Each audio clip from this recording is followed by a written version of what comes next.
नमस्कार. मी पुणे जिल्हा शिक्षण मंडळाचा मानद सचिव ॲडव्होकेट मोहनराव देशमुख आणि सावित्रीबाई फुले पुणे विद्यापीठाचा सिनेट मेंबर. पुणे जिल्हा शिक्षण मंडळाच्या माध्यमातून जिल्हास्तरीय राष्ट्रीय सायकल स्पर्धेचं आयोजन केलेलं आहे. या राष्ट्रीय सायकल स्पर्धेचं आयोजन हे 9वं वर्ष आहे. आदरणीय संस्थेचे अध्यक्ष आदरणीय दादा, त्याचप्रमाणे महाराष्ट्र राज्याचे उपमुख्यमंत्री, महाराष्ट्र ऑलिम्पिक असोसिएशनचे अध्यक्ष आणि आम्हा सर्वांचं श्रद्धास्थान असणारे आदरणीय दादांच्या वाढदिवसानिमित्त राष्ट्रीय सायकल स्पर्धेचं आपण आयोजन केलंय. सायकलिंग फेडरेशन ऑफ इंडिया आणि महाराष्ट्र सायकलिंग असोसिएशनच्या संयुक्त विद्यमानाने ही सायकलची स्पर्धा आपण आयोजित केली. या राष्ट्रीय सायकल स्पर्धेमध्ये 14 राज्यातनं राष्ट्रीय व आंतरराष्ट्रीय सायकलपटू सहभागी होणार आहे. त्याच्यामध्ये कर्नाटक, चंदीगड, दिल्ली, हरियाणा, पंजाब, नंतर एअरफोर्स असतील, रेल्वे असतील, अशा विविध संघटनाचे राष्ट्रीय व आंतरराष्ट्रीय खेळाडू स्पर्धक पार्टिसिपेट होत असतात.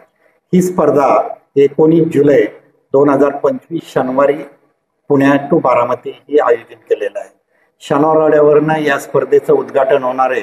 राज्याचे उच्च तंत्र शिक्षण मंत्री चंद्रकांत दादा पाटील, त्याचप्रमाणे सावित्रीबाई फुले पुणे विद्यापीठाचे कुलगुरू डॉक्टर गोसावी, त्याचप्रमाणे नाशिकचे कुलगुरू, स्पोर्ट्स कमिशनर, प्रतिष्ठित सर्व माजी आमदार, खासदार मान्यवरांच्या हस्ते शनिवारवाड्यावरनं ही सायकल स्पर्धा चालू होणार आहे. आणि त्याचा बक्षीस समारंभ पुण्यामध्ये राज्याचे क्रीडा मंत्री दत्तात्रय भरणे, त्याचप्रमाणे पुनर्वसन मंत्री आपले मकरंद आबा पाटील, त्याचप्रमाणे नांदेड युनिव्हर्सिटीचे कुलगुरू, त्याचप्रमाणे शिक्षण क्रीडा अधिकारी व सर्व मान्यवरांच्या हस्ते बक्षीस समारंभ बारामती येथे होणार आहे. ही स्पर्धा 6 गटामध्ये होणार आहे. पहिली राष्ट्रीय 122 किलोमीटर पुणे टू बारामती, त्याचप्रमाणे राज्यस्तरीय पुणे टू बारामती, त्याचप्रमाणे सासवडवरनं 85 किलोमीटर MTB टाईपची ही स्पर्धा होणार आहे. त्याचप्रमाणे माळेगाव टू बारामती ही महिलांसाठी होणार आहे.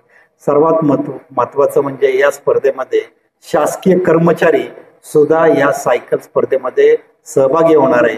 त्यांच्यासाठी सुद्धा आपण सासवड ते बारामती राष्ट्रीय स्पर्धा ठेवलेली आहे. या स्पर्धेमध्ये स्पर्धकांना जवळजवळ 6 लाखाची बक्षिसं आपण देणार आहोत. घाटाचा राजा हा किताब सुद्धा देणार आहोत. या स्पर्धेचा उद्देशच आहे की विद्यार्थ्यांच्या कलागुणांना वाव दिला गेला पाहिजे, त्यातनं विद्यार्थ्यांचं करिअर घडलं पाहिजे, हा त्याच्या पाठीमागचा दृष्टिकोन. संस्थेच्या वतीने दरवर्षी आपण शैक्षणिक, त्याचप्रमाणे क्रीडा क्षेत्रामध्ये विविध उपक्रम घेतो. जिल्हास्तरीय क्रीडा स्पर्धा बालेवाडीमध्ये सुद्धा आयोजित करतो आणि याचं फलितच म्हणून संस्थेचे अनेक राष्ट्रीय व आंतरराष्ट्रीय स्तरावरचे स्पर्धक घडलेले आहेत. सांगायचा आनंदाची बाब म्हणून दरवर्षी खेलो इंडियामध्ये संस्थेचे कमीत कमी 2-3 स्पर्धक असतात. महाराष्ट्र शासनाकडनं क्रीडा क्षेत्रामध्ये जो सर्वोच्च बहुमान दिला जातो शिवछत्रपती अवॉर्ड, यावर्षी संस्थेच्या 2 विद्यार्थ्यांना शिवछत्रपती अवॉर्ड्स मिळाला आहे. शैक्षणिक क्षेत्रामध्ये सुद्धा विद्यार्थ्यांचा जो निकाल असतो हा पुणे विभाग, पुणे जिल्हा आणि महाराष्ट्राच्या ॲग्रिगेट पेक्षा हायएस्ट निकाल असतो. म्हणजे शैक्षणिक, क्रीडा आणि कल्चर याच्यामध्ये पुन्हा जिल्हा शिक्षण मंडळाच्या माध्यमातून विद्यार्थ्यांना सर्व गुण संपन्न करण्याचं काम आदरणीय संस्थेचे अध्यक्ष यांच्या वतीने आम्ही सर्वजण करत असतो.